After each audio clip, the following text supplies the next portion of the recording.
Right, I think you can see my screen, hopefully. And so I'll be doing on the second session. So I'll be doing the session on the virtual entities, basically. So let's start with the virtual entities. So virtual entities with Dynamics 365 Finance and Operations. So this is really helpful for improving your efficiency, maximizing the efficiency basically with the virtual entities in the F&O. Basically, I mean, it helps you to get the data to the Dataverse without physically moving the data. So let's get into the content and the agenda itself. I'll go through the definitions and the core concepts, and then introduction to the virtual entities for D365 Finance and Operations, and then look at the architecture overview on that, and then how do we set up the virtual entities basically, and then how to enable F&O virtual entity from Dataverse, and then how to view the virtual entity in the Dataverse itself, and then create and refresh virtual entity automatically, and also have demos as well with which I go through, and then there is some of the resources which I went through. So virtual entities are, virtual tables that are entities which can be accessed from Dataverse for external data as tables in Dataverse. So this helps not to replicate the data and use without the custom coding. So you don't need to have custom coding. So you basically pretty much able to enable the entities which resides in F&O to get into the virtual entities. Basically, depending on which entities that you want to have inside the Dataverse. So you can pick and choose which entities that you want to have. So I think around 10.0.41, somewhere around 3,800 entities are there. So you can pick and choose which entities basically you want to have in you want to select. So basically this is the virtual entities concept, and then I was going through and explaining more on the virtual entities for D365 F&O. So basically you could do the create, we say CRUD, so create, read, update, and delete in operations.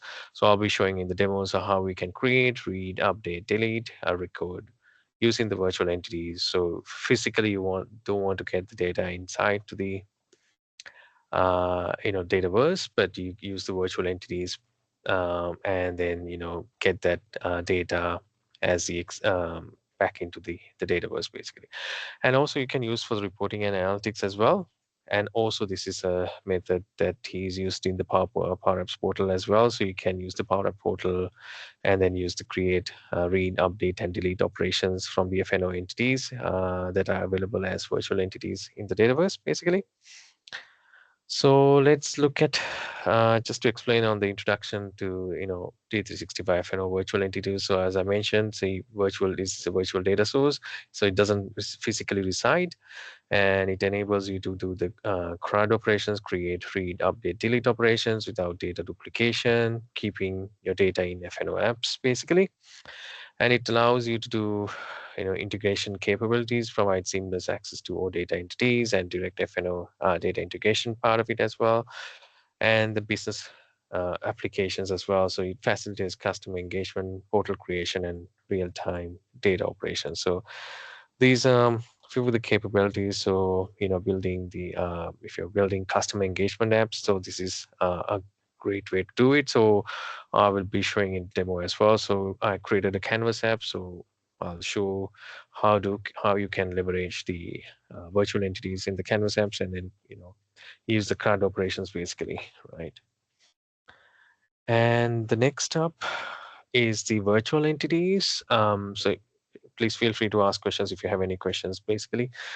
So the Dynamics 365 F&O virtual entities architecture overview. So this is the architecture, how it looks like. And basically you can see a virtual entity plugin here. That's the virtual entity plugin basically inside the Dataverse side. And then this is the finance and operations on the right side, and on the left side, the Dataverse. And then you can see the virtual entities plugin. So when a user in the application, right, tries to access the virtual entity in Dataverse, it first goes through the special plugin basically. and that's the plugin I was talking about. And then it does the translation. I mean, basically that plugin would translate the request from the Dataverse language to something finance operation apps can understand and secure the connection. So you have to secure the connections, you have SSL, TLS 1.2. So these are, some of the latest. The TLS 1.2 is the latest one, I believe. So that have these secure and stronger encryption algorithms are running on the TLS 1.2. So it is pretty secured. That's what is highlighting here. And then the finance and operation, the processing will be happening. So this service will, in finance and operation apps, takes the translated request and performs the necessary operations on the actual data itself.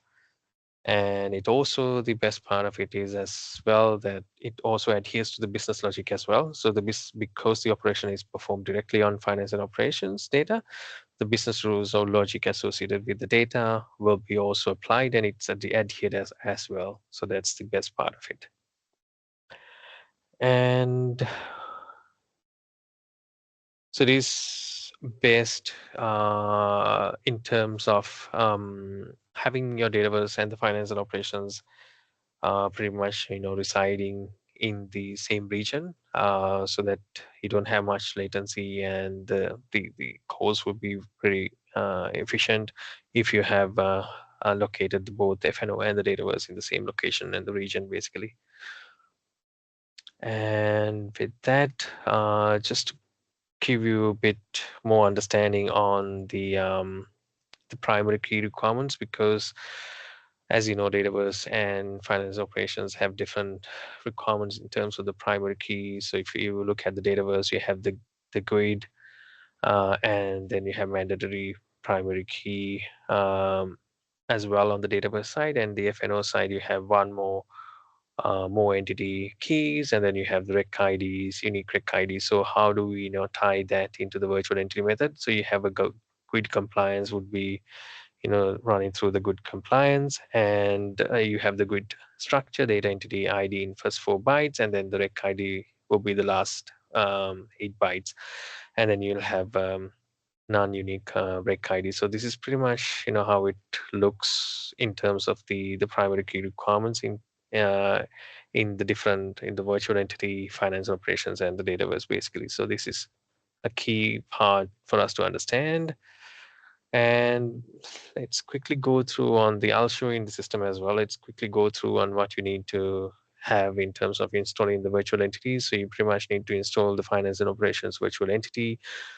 And so once you install that, then you'll get the finance and operation virtual entity under the environments, under the apps. You can see that's been installed here.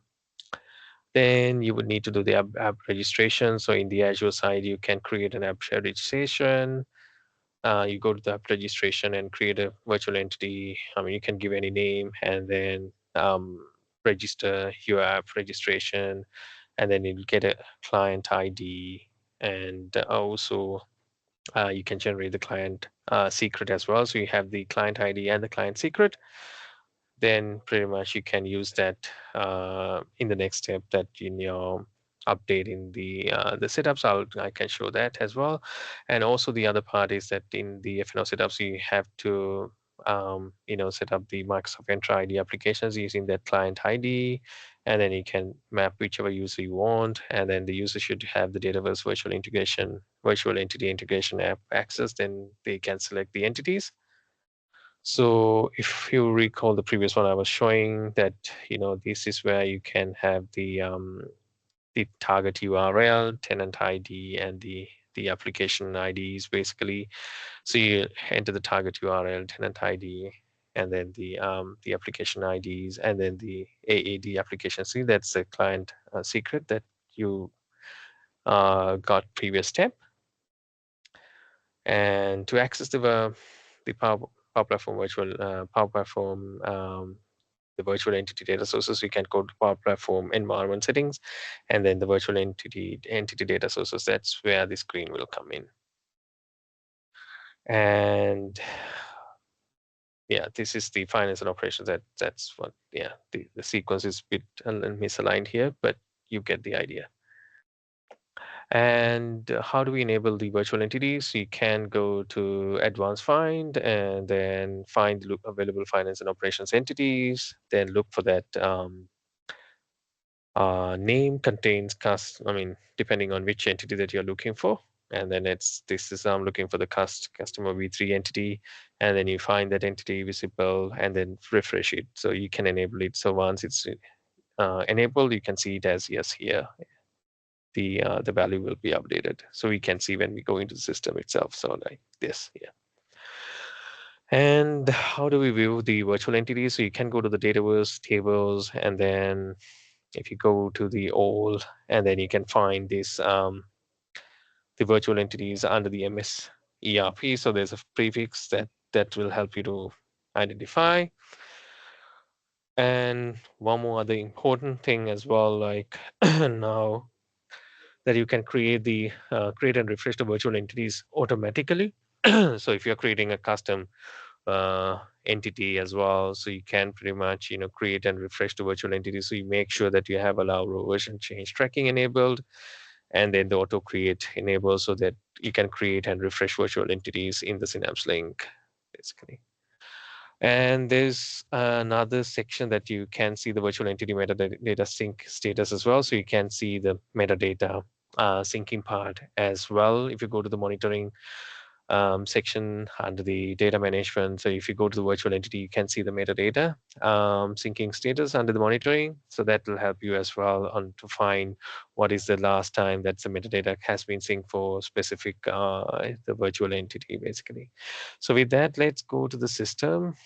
um, Let me go to the system and then show more on that. Let me end the show. Right. Okay. So this is the, yeah. So pretty much we will now go into the demo mode on this. So let me go into the system show where we can do that setups, which I was showing inside the F&O side of it. Yeah, let's give it a refresh to like come back. So meanwhile, we can probably go into the Power Platform environment. So I'm going to go to the Power Platform environment, find the environment that I'm going to work on. So you can see that you will have both, the CE environment and the finance and operations environment is pretty much linked. So this is a Dataverse as well. So if you go to that Dataverse environment here, so you have the Power Platform environment settings here, and you can see if I expand this one, if I go to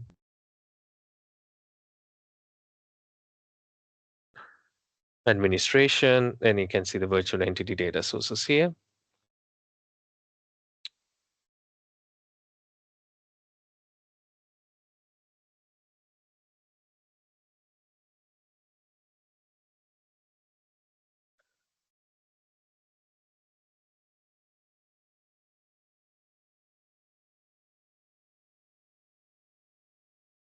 Yeah, environment is taking a bit more time than expected.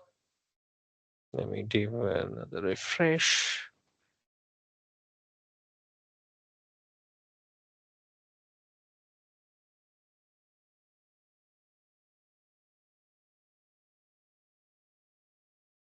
Okay, now it's loading. Right, so if you have, see the finance and operations here, so that's the one which you need to set up using the app registration. You have the target URL, authentication, tenant ID, AAD application, and the secret ID. So if you want to see where the tenant ID, you can take it in.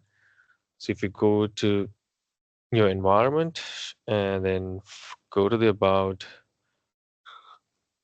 and then if you go to the licenses, you can find here, that's where pretty much this is coming in, the tenant ID, and the target URL is your URL, and this is pretty much common for all OAuth URL.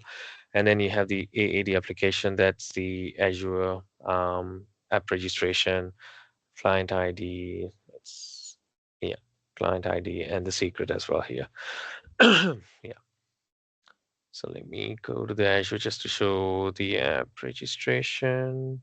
Yeah, so this is the app which I've registered. So you see the display name, application ID, object ID, and then you can find the certificates and the certificates and the secrets, and then you can set it up. That would enable your virtual entities basically. Um, so with that, let's go to the advanced find.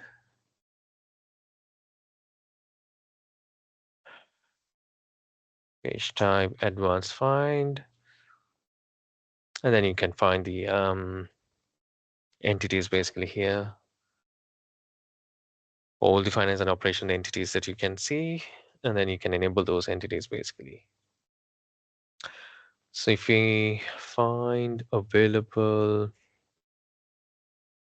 finance and operation entities, and then if I check the results here, so it's running through.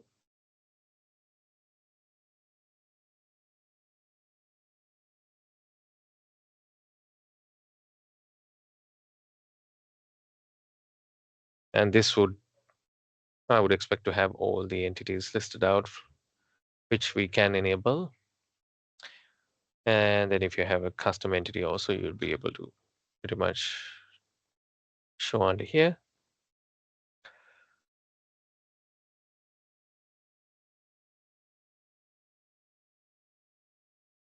Let me refresh it. It's taking a bit more time today on this. Finance and operations, results.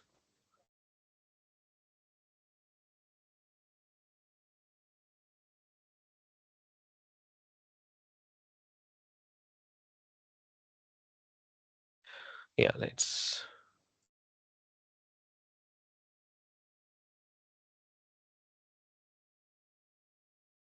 Yeah.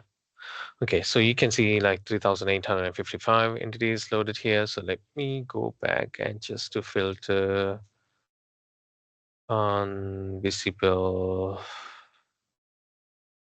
as yes, and then run this and see which, yeah. So these ones are enabled. So you can see if I go to here on the customer V3 entity, you can see that customer V3 entity has been enabled. So if you see anything which is not enabled, then you can actually go and enable from using the same method, and then you can pretty much select the visible, yes, and then refresh, and then the data will be refreshed, and you can see the visibility. That's visible as well. Yeah, so that's how you can enable. So, and then if I go back to the Power Apps, just to okay, let me go to the make.powerapps.com just to see the virtual entity, and then we can see the virtual entities there. Then, so first you need to select the environment. So that's the project ops, the one which I'm using basically. And if you go to tables here, and you can see all here.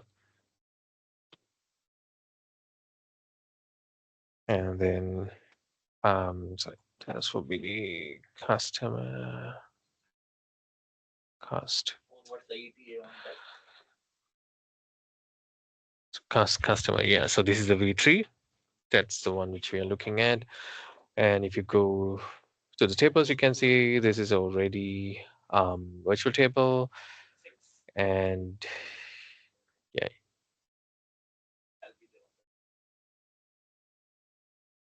yeah. So you can see that data is coming in as well. So you can select whichever the entity, customer account. And if you want to see the account number, account status, you can save and you can see that. And similarly, you can see the columns, relationships, keys as well. So probably let me get the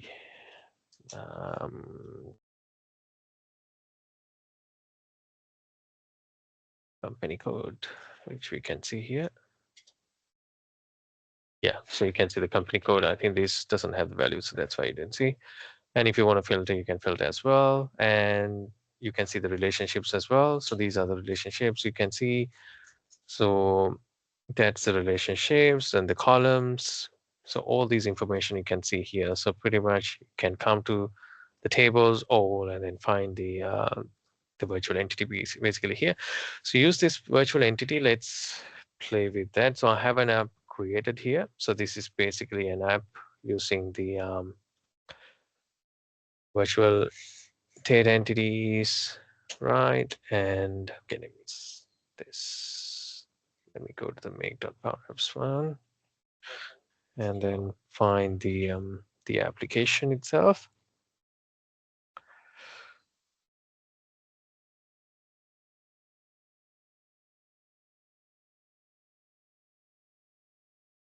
Yeah, so go to the apps, and this is the app which I created.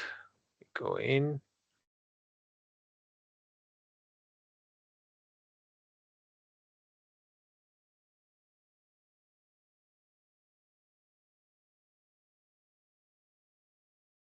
So what we try to do here is, so I will create a new customer here.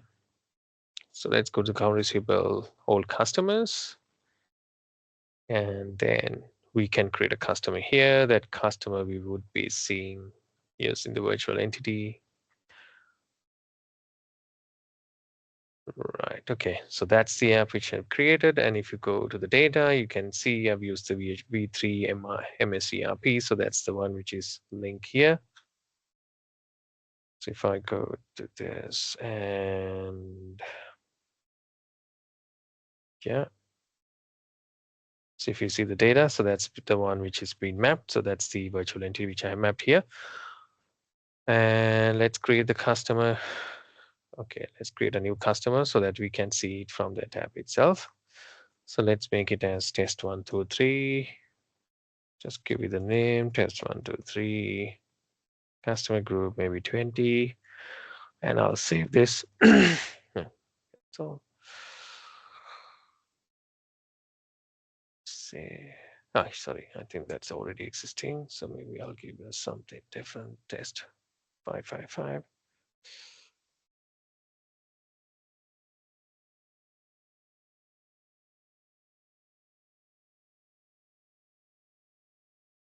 Yeah, let me just update this as well, just to make it align with the same example. Yeah. So we have test 55. So let's see whether we can see that on here. So let me play this app. Test 55. Yeah, you can see the test 55 here, right? And let's see whether we can update it, because that's what we are checking, the create, read, update. So we can read, and then let's see we can update it. So I'll just make it customer group as 30. And once done that, we can go and refresh here. You can see customer group has been updated as 30. Let's go and delete this record. So once we delete it, should be deleting, and then we can create a new record from here as well, and then see that record inside the F&O. So basically you can use the virtual entities to create, read, update, delete. So in my memory, I think initially this was came in, it was there in the Dataverse, and it's part of the CE, and it's been introduced later to the F&O side basically.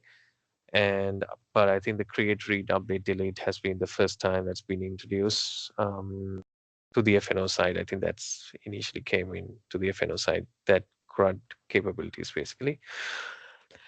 Um, let's refresh this and see. This should be gone now. Yeah, pretty much that's gone. So we cannot find that record anymore. That's why it's refreshed back, just to test. Yeah, so you won't be able to see now that record. Yeah, let me clear it. So go back to the app itself, and let's try to create. Let's create a new record.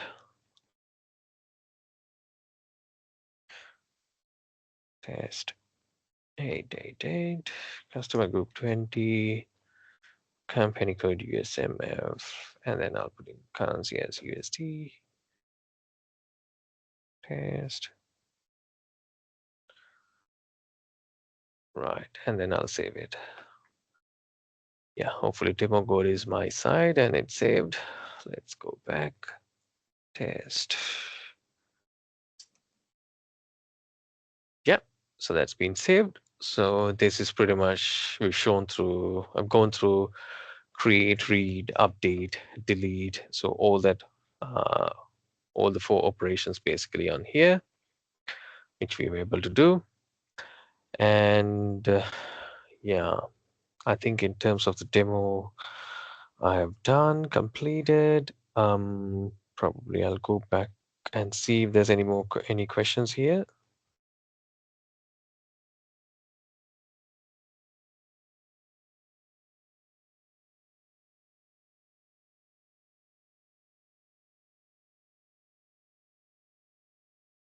Yep. Yeah, that's true, Melinda. Yeah, now we can easily create F&O extensions via Power Apps without the customization for every little thing. Yeah, that's pretty much that's really useful. And I'll probably show some resources. I think I was planning to show the inventory on hand mobile app as well, but somehow that link has been gone off, so I couldn't find that link anymore. I'll probably raise that with Microsoft, but I was able to do it 2 weeks back. So that's also using the virtual entity. So if you get the chance to enable the virtual on hand app, so let me show if you haven't seen that on hand mobile app. That is also using the virtual entity. So that's why I wanted to show it there today's session, but that unfortunately I couldn't find the app source. This is not able to find now, but I'll probably yeah, I'll probably show that maybe in a video or something like that, because I was able to do it like a couple of weeks back. This is quite good that it is an on-hand mobile app, which you can see the on-hand by the site and the warehouse. So if you don't want to enable I mean, if you're just looking for inventory on hand mobile app, which is just only want to see the on hand quantities, then this is quite useful. Other than that, you can also look at the inventory visibility add-in is another option as well, which you want to integrate with the third party, and you want to probably see the stock coming from the on hand from the retail stock and the retail side of it as well. Then you can pretty much see that. Yeah, so that's on my side on in terms of the demos and everything, and probably I'll show some resources, and that's pretty much it after that. Let me go back to my slides and then go to the next one. So this is the resources. These are the resources that I've used. So you can find the tech talk for virtual entities, and then also the Microsoft Learn, which I was showing earlier. So you can find all the details on that. And with that, thank you everyone. But